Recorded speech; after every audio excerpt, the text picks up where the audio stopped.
स्वदेश में मैं हूं प्रियंका।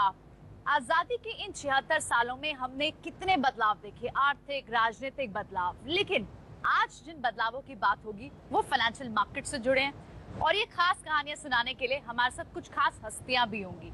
आज मैं बीएससी के बाहर एक खास हस्ती के साथ हूँ और मेरे साथ प्रभुदास लीलाधर की MD and chairperson Amisha Vora ji मौजूद है। अमीषा जी, बहुत बहुत स्वागत है आपका हमारे इस खास शो में। आपको पता है सबसे पहले हमने आपके साथ चूज क्यों किया इस शो को करने का? बताइए। फाइनेंशियल मार्केट, स्टॉक मार्केट इतनी मेल डोमिनेटेड सोसाइटी है और आपने एक अलग ही मार्क बनाया अपना। कहाँ ऐसी कहानियां सुनने को मिलती हैं? मैं तो बहुत एक्साइटेड हूँ आपसे ये पूरी कहानी सुनने के लिए। आपकी इस जर्नी को शुरुआत करें। सबसे पहले आपका कोई पहला बड़ा एक्सपीरियंस जो बीएससी से फाइनेंशियल मार्केट से जुड़ा हो, पहली जहाँ शुरुआत हुई हो।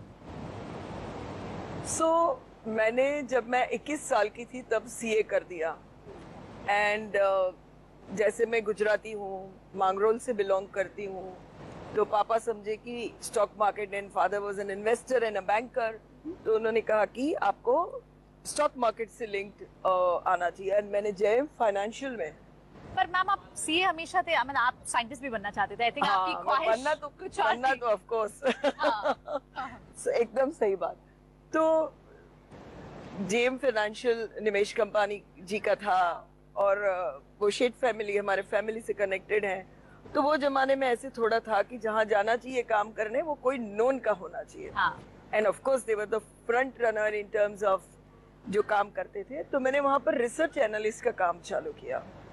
एंड सबसे पहले मैंने उस दिनों फिजिकल बैलेंस शीट हम लोग पढ़ा करते थे, तो टाटा मोटर्स की बैलेंस शीट का सबसे पहले एनालिसिस किया और तभी फ्रेश पड़ी थी, तो कॉन्सेप्ट्स बहुत क्लियर थे मार्जिनल कॉस्टिंग के या तो फिक्स्ड कॉस्टिंग के, तो लाइन बाय लाइन प्रोजेक्शन किया। तो मैंने मेरे हेड ऑफ बिजनेस जब वो जहाँ पर थे उनको बताया कि ये स्टॉक ना यहाँ से मार्जिन 3 गुना हो जाएगा और ये स्टॉक डबल हो जाएगा। ठीक है। और मैं थी 22 साल की। तो मुझे थोड़ा हंसी में मजाक में ले लिया गया। हाँ, ये कहानी मैंने पढ़ी थी। कि इतना कैसे हो सकता है। But you won't believe, for 3 quarters back to back, Tata Motors continued to deliver numbers, and I used to continue to project it so well. Wow. And that's when I began my journey, frankly, as an analyst, and then of course grew in many different ways. तो अमीषा जी, ये तो एक उस समय की कहानी है जब एक रिसर्च एनालिस्ट थी, पर लोग काफी सरप्राइज होंगे ये जानने में कहाँ आपने रिसर्च एनालिसिस से स्टार्ट किया, आप दिलीप भट्ट से मिली, कहाँ आपने एक नेटवर्क, अपना खुद का एक वेंचर स्टार्ट किया और फिर कहानी पहुंच गई प्रभुदास लीलाधर। प्लीज हमें समझाइए। जब मैं और दिलीप इवनिंग्स में मैं तो ट्रेन में ट्रैवल करती थी, तो नरीमन पॉइंट पे थे। My journey has been always Nariman point.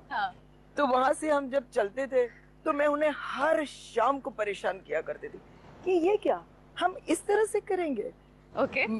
Frankly तभी मेरी सैलरी वहां पर 1800 रुपीज अ मंथ थी। क्या बात। As a professional chartered accountant. Those were the days.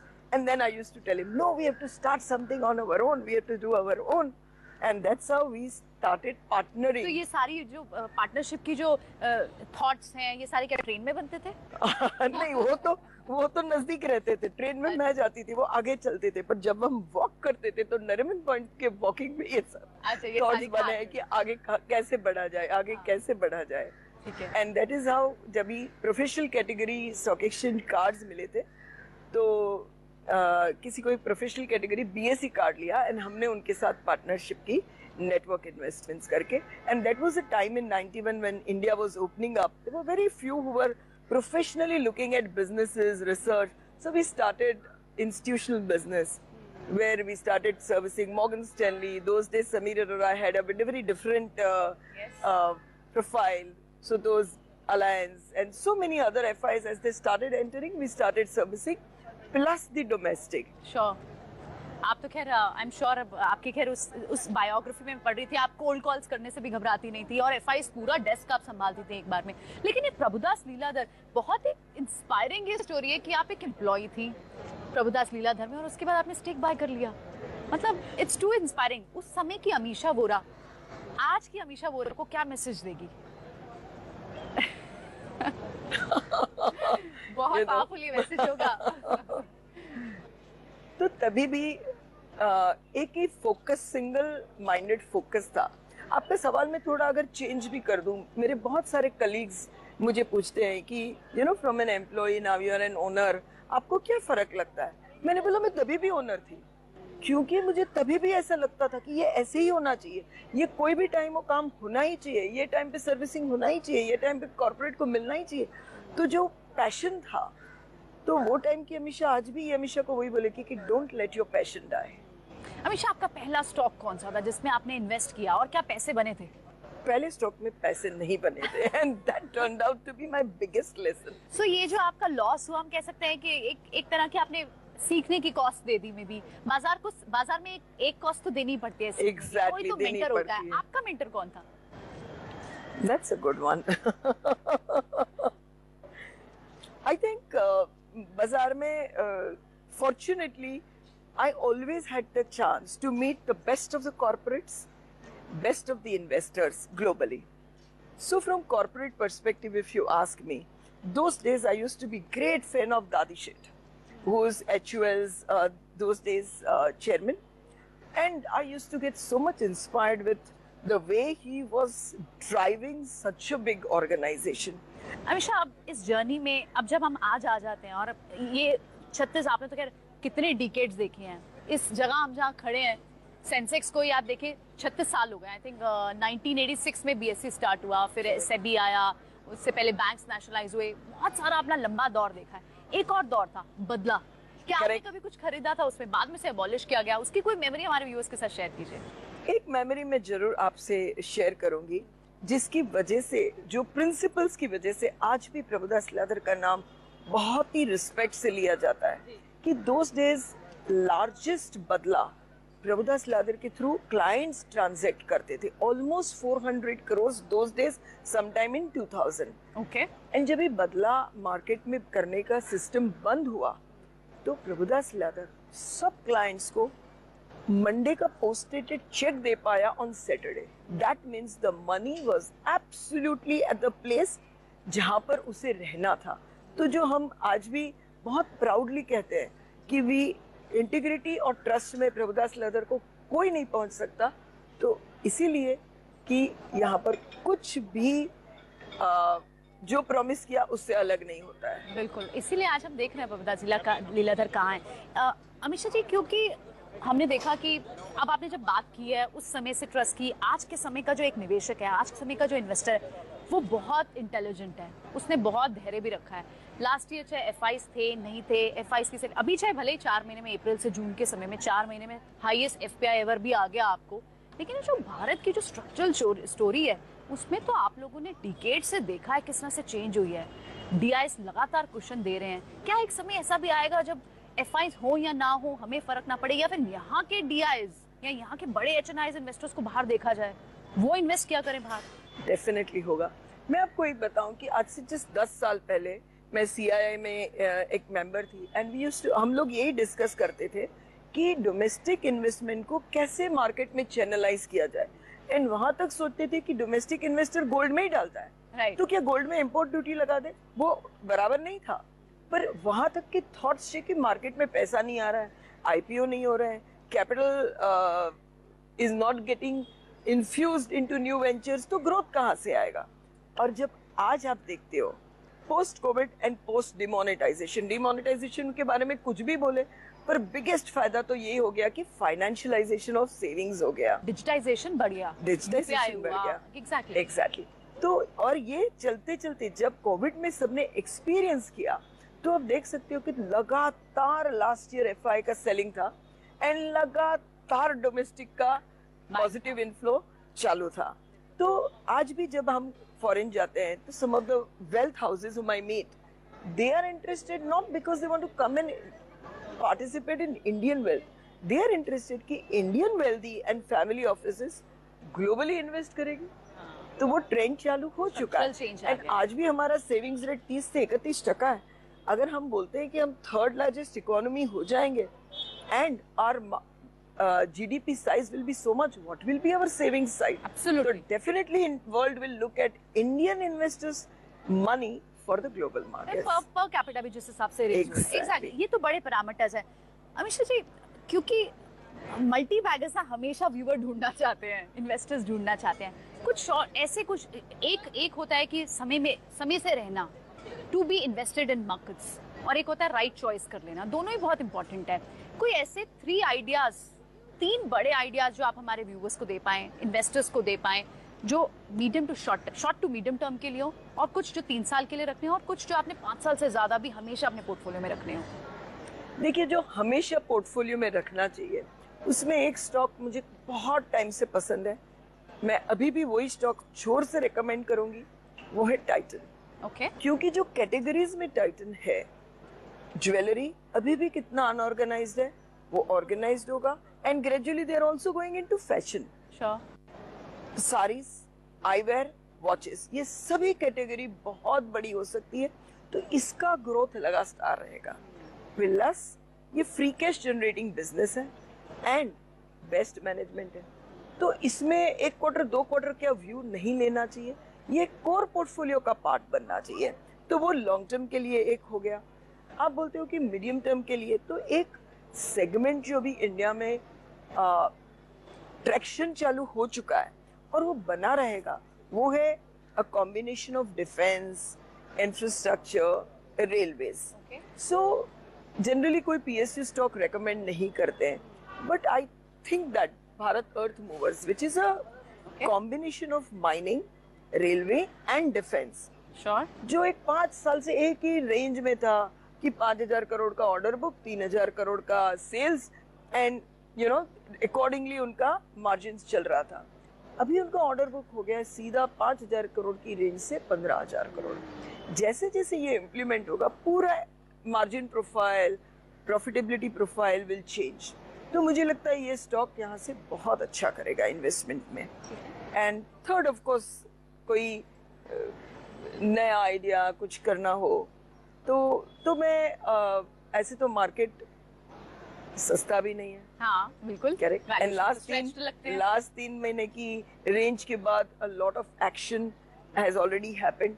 फिर भी एज ए सेक्टर मुझे लगता है real estate will is just begun to turn around in last 2 years, and but for some little ups and downs which may come because of inflation or high interest rate, ये sector next 5-7 साल तक अच्छा करेगा।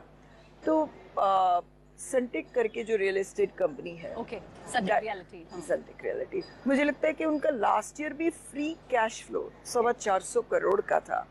तो as they continue to grow, ये बहुत अच्छा powerful business model हो चुका है, and that will also continue to. All right. अच्छा अमीशा जी, अभी क्योंकि क्या हो रहा है, साइकिल्स बहुत छोटी हैं और सिक्लिकल जो सेक्टर्स हैं बहुत जल्दी चर्न भी हो रहे हैं, ऐसे कौन से सिक्लिकल थीम्स पे हमारे इन्वेस्टर्स नजर रख सकते हैं जो इस साल के लिए प्ले आउट करेंगे, 3 महीने 6 महीने के लिए? मुझे लगता है इंफ्रास्ट्रक्चर। इंफ्रास्ट्रक्चर, डिफेंस बहुत अच्छा रन हो चुका है, बट इंफ्रास्ट्रक्चर में भी quality of business has changed, order inflow has substantially changed, but valuations have still not caught up. So across the board infrastructure stocks, and जहाँ पर कहीं ना कहीं स्टील प्रोड्यूसर्स या तो स्टील प्रोसेसर्स भी आ जाएंगे, कहीं ना कहीं नीश या तो अभी भी अट्रैक्टिव सीमेंट प्लेस भी आ जाएंगे, कहीं पर रेलवे रिलेटेड मैन्युफैक्चरर्स, यस, ये जो पूरी मैन्युफैक्चरिंग इंफ्रास्ट्रक्चर वैल्यू चेन है, मुझे लगता है वहाँ पर बहुत अभी भी ग्रोथ बने रहेगा, और वो फुल्ली डोमेस्टिक ड्रिवन है। तो चाइना जिस तरह से स्लो डाउन हो रहा है, या तो इवन यूएस या यूरोप है, हमें ऐसे सेक्टर में रहना जो हमारी इकोनॉमी से ज्यादा लिंक्ड हो। ठीक है। And being in election year, अभी भी वो इन्वेस्टमेंट्स कम नहीं हो जाएगा। इंफ्रास्ट्रक्चर आपको थीम बड़ी पसंद है। Manufacturing infrastructure space will continue to B.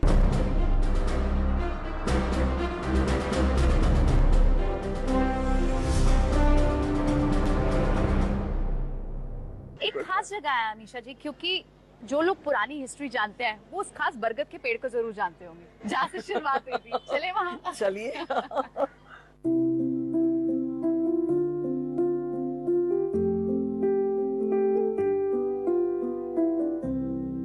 तो जिस बरगद के पेड़ की हम बात कर रहे हैं वो हमारे पीछे ही है, और अमीशा जी की बहुत सारी मेमोरीज होंगी इस जगह से, आई एम श्योर।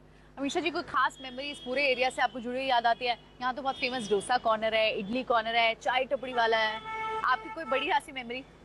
यहाँ पर एक रामदेव करके रेस्टोरेंट है, वहाँ की इडली विद दैट मुर्गापुरी chutney and sambar used to be our most favourite.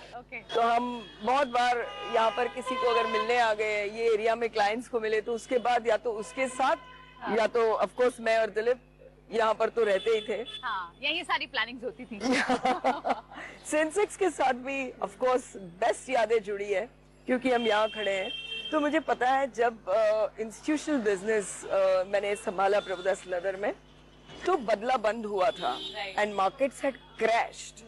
तो तब हम कुछ 1-8 करोड़ की ब्रोकरेज कर रहे थे। हाँ, वहां पर से चालू करके 2006-07 the total business I grew to 100 crores. Okay, nice. And that to celebrate that 100x, and also Sensex had touched 10,000. Right. So Prabhudas Ladar had organized a huge party at NCPA. Okay. हमने पूरा all the institutional and corporate clients को Sensex से 10,000 करके एक party किया था। तो Sensex के साथ वो भी जुड़ा है। But imagine it's just about 15-16 years, right. and Sensex is 6x. Right. मतलब आप ये बोल रहे हैं अमीषा जी, क्योंकि वो जो शुरुआत के 10,000 थे सेंसेक्स, वो तो बड़ा लंबा समय लग गया।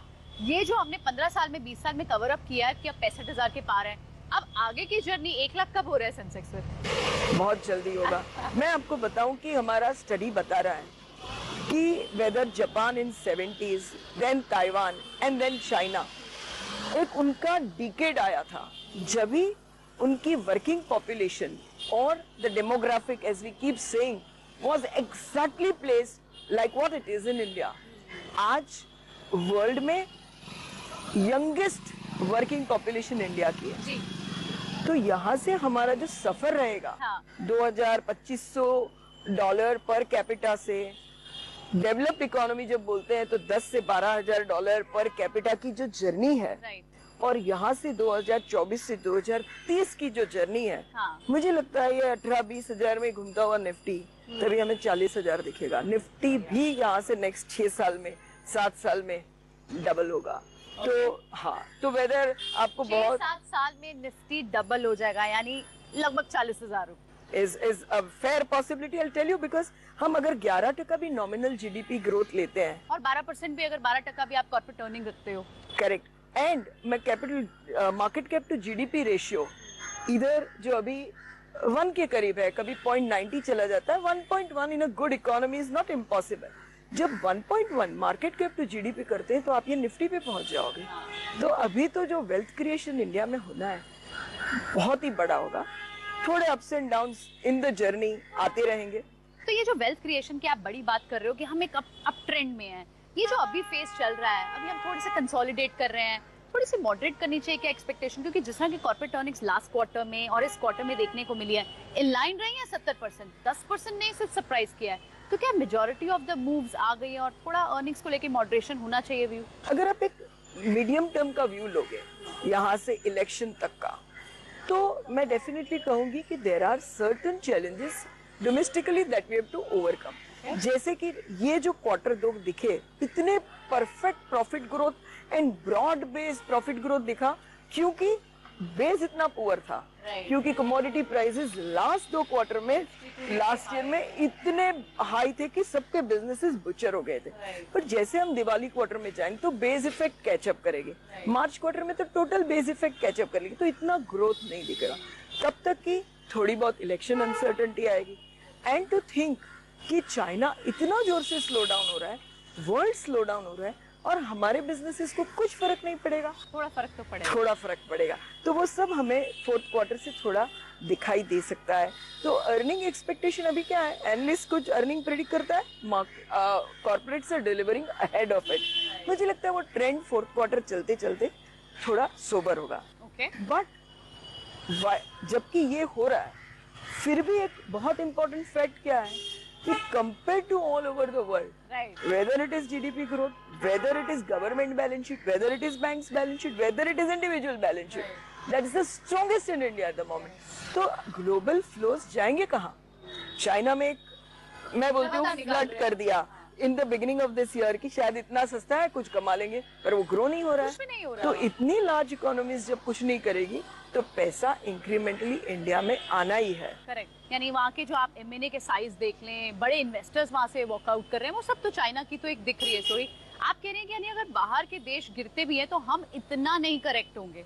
Correct, exactly. एंड जो क्रैश बोलते हैं वो मुझे नहीं दिख रहा है। Consolidation is very much possible, तो उसके लिए इन्वेस्टर को बेल्ट बांध के बैठे रहना चाहिए। इन्वेस्टर को बेल्ट बांध के बैठे रहना चाहिए। लेकिन आपके परिवार ने कौन सी बेल्ट बांधी हुई थी इतने साल की, आपको सारी चीजों को सब तरफ ड्राइव करने दिया, left right centre? I know, Gujarati family से आती है। I know.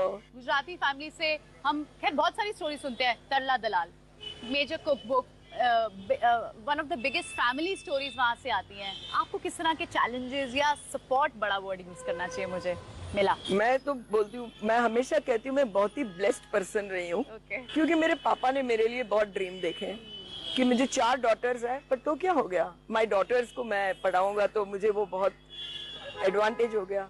उसके साथ मेरे पार्टनर, तभी मेरे लवर और अभी लाइफ पार्टनर, उनको भी मेरे ड्रीम से प्यार था तो उन्होंने मुझे फुल फ्रीडम दिया। मेरे बिजनेस पार्टनर जैसे आप बोलते हो दिलीप, वो हमेशा मेरे साथ कदम बढ़ा कर रहे। And not to miss the 4th person in my life, the man is my son. Your son, in fact, I'm very interested to know कि जब मम्मा हमेशा लॉन्ग ट्रिप्स पे जाती थी तो आपका बेटा जो कि हमारे साथ है, so good to meet you, Siddharth. Nice to meet you. Siddharth के साथ तो स्पेशली मुझे ये समझना है कि अमीशा जी 15-15 दिन जब बाहर जाती थी, अमीशा जी 15 दिन 20 दिन in a month I used to महीने में 20-21 दिन while I was growing up, yeah. तो वो जब इतने दिन बाहर रहती थी तो वो एक बच्चे को क्या सिखा के जाती थी और बच्चा उसे कैसे लेता था? तो आई थिंक ज्यादा फायदे ही थे। एक तो हार्ड वर्क नॉर्मलाइज हो गया कि इतना मेहनत करना है, वो ऐसे शौक नहीं था। We became very used to कि this is real life, this is normal life, तो वो एक अच्छा हो गया मेरे लिए। तो चलते रहा। आपको बड़ी आपकी MBA क्लास तो आई एम श्योर डाइनिंग टेबल पे ही बन जाती होगी एवरी डे। तो इसीलिए जब actually I was quite young when I joined, like finish my studies and joined the workplace, and on day 1 जो काफी नए टफ कॉन्सेप्ट्स थे वो मुझे ऑलरेडी आते थे पर सीखा नहीं था। पर इतने साल 15-20 साल सुन के रोज वो सब इंटरनलाइज होते गया मेरे लिए। So अभी सिद्धार्थ आप क्या कर रहे हो? Like please tell us what is that new thing that you are working on? So I am actually part of the PL group and I am dreaming to take the PL group into India's pioneer quant based asset manager. तो मेरा focus और सपना यही है कि जिस तरह US में 40 से 50 जन की टीम में वो लोग on an average $80 billion assets manage करते हैं। $80 billion on an average $80 billion with an average team size of 40 to 50 and 35% of all the assets in America are managed quantitatively. लेकिन एक ड्राइविंग फोर्स या आपका अपना एक मंत्र अगर आपको किसी बिलबोर्ड पे लिखना हो तो अमीशा वोरा क्या लिखेंगे? जो हम सबके लिए भी, हमारे व्यूअर्स के लिए, आप जो अपने बच्चों को भी बताती आई हो। I don't take no as a no. Okay. No option ही नहीं है। हाँ, don't take no as a no. Okay, Simple. There is no option of a no. Amisha जी आप कुकिंग करती हैं वैसे? समय मिल पाता है इतना? मम्मी को भी कुछ फेवरेट डिशेस बनाती हैं कोई? तो मेरे हस्बैंड को मुझे मेरे खींचने में बहुत मजे आते हैं। तो कभी फैमिली में बैठते हैं, एवरीबडी सेज मैं इतनी बैड कुक नहीं हूँ, फिर भी बहुत सारे जब बैठते तो मैं ये अच्छा बनाती हूँ, वो बचाती। अमीशा भी अच्छा बना लेती है, वो राइस बहुत अच्छा कुक करती है। आई am sure with such a busy life और इतना कुछ अचीव करने के लिए कुछ तो मिस हुआ होगा, बट कोई एक ऐसी चीज जो लगती है आपको शायद इन पूरे सालों में, इस जर्नी में, देखिए कामयाबी बहुत हुई, सक्सेस बहुत मिली, I am sure God has been kind, but फिर भी कोई छोटी सी चीज जो रह गई हो? जो रह गई है, सिद्धार्थ बहुत ही अच्छा एथलीट है। तो वो जब भी उसकी स्कूल में, कॉलेज में, या तो फुटबॉल हो या तो रनिंग हो, उसमें पार्टिसिपेट करता था और बहुत हमेशा जीत के आता था। पर बहुत बार मैंने वो दिखना मिस किया है, तो वो मेरे लिए एक हमेशा सा एक थोड़ा सा पॉइंट रह गया है कि मैंने उसका वो ग्रोथ और उसका वो बेस्ट परफॉर्मेंस कभी कभी मिस कर दिया है। ऑफ कोर्स और भी रहे इन टर्म्स ऑफ, देखिए एक मुझे बहुत सेटिस्फेक्शन है कि मेरी इतनी हैक्टिक लाइफ रहने के बावजूद मेरे 2 पेरेंट्स, जैसे मेरी खुद की मम्मी पापा या तो मेरे सास ससुर, उनका ध्यान रखने में मैंने कभी वर्क को बीच में नहीं आने दिया है एंड तभी मैं हमेशा ऑफ ले लेती हूँ. तो for me of course I have given as equal priority to my parents both as anybody would have given who is not working. But yes, Siddharth के केस में क्योंकि पापा इतने ज्यादा इंटरेस्ट लेते थे तो मुझे लगता था कि है तो मैं ये नहीं कॉम्प्रोमाइज करूँ. कभी कभी वो बीमार रहता था, बुखार रहता था और मैं ट्रैवल में जाती थी तो बहुत ऐसे टाइम था कि फ्लाइट में मैं रोती भी थी. So we do go through that very weak moments और लगता था कि कल सुबह जाके मैं रेजिग्नेशन देने वाली हूँ. Who cares with this work? मेरी फैमिली इंपॉर्टेंट या लेकिन वही बात होती है एक्चुअली, कुछ पाने के लिए कुछ खोना पड़ता है. अब देखना ये होगा कि आपने किस कीमत पर पाया या किस कीमत पर सही बात है. तो पाने की चीज इतनी बड़ी रही और इतना कुछ पाया तो जो खो दिया है वो कभी ना कभी तो अचीव कर ही लेंगे या उसकी भरपाई कर ही लेंगे. बट फिर भी मैं ऐसा कहूंगी कि कुछ पाने के लिए कुछ खोया ऐसा शायद नहीं था कि पता नहीं था काम करते वक्त कि क्या मंजिल मिलने वाली है. हम तो चलते गए बट सेटिस्फेक्शन ये है कि इतना फोकस काम पे होने के बावजूद जो फोकस था उसी से वो शायद सीखा. हाँ. तो आज उसने बेस्ट ऑफ द डिग्रीज ली है इंडिया में, ग्लोबली, और फोकस्ड है. मैं अगर 15 घंटा काम करती हूँ तो वो शायद 16 करता है. So I think that is the best gift God has been giving me. बहुत बहुत शुक्रिया Amisha ji, it was such a pleasure to meet you. और ये पूरी कहानी आपसे आपकी जुबानी सुनी. It was such an inspiring story and wish you luck Siddharth, to do well in life. और आपसे हम तसल्ली से फिर से बात करेंगे इस स्वदेश पे कि आप एक नया सेट ऑफ जो लेकर आए हैं, जो इंडिया मैच्योर नहीं है जिसमें जिस पार्ट ऑफ इन्वेस्टिंग को उसको भी समझने की कोशिश करेंगे. लेकिन बात यही है कि इस खूबसूरत सी कहानी को कोशिश हमने की. अमीषा जी की जुबानी एक इंस्पायरिंग स्टोरी है, एक इंस्पायरिंग पर्सनालिटी है. हमने पूरी कोशिश की आप तक ये ला पाएं और ऐसी खूबसूरत कहानियां आप तक लेकर आएंगे. फिलहाल इस सीरीज में इस पहले शो को देखने के लिए बहुत बहुत शुक्रिया आपका.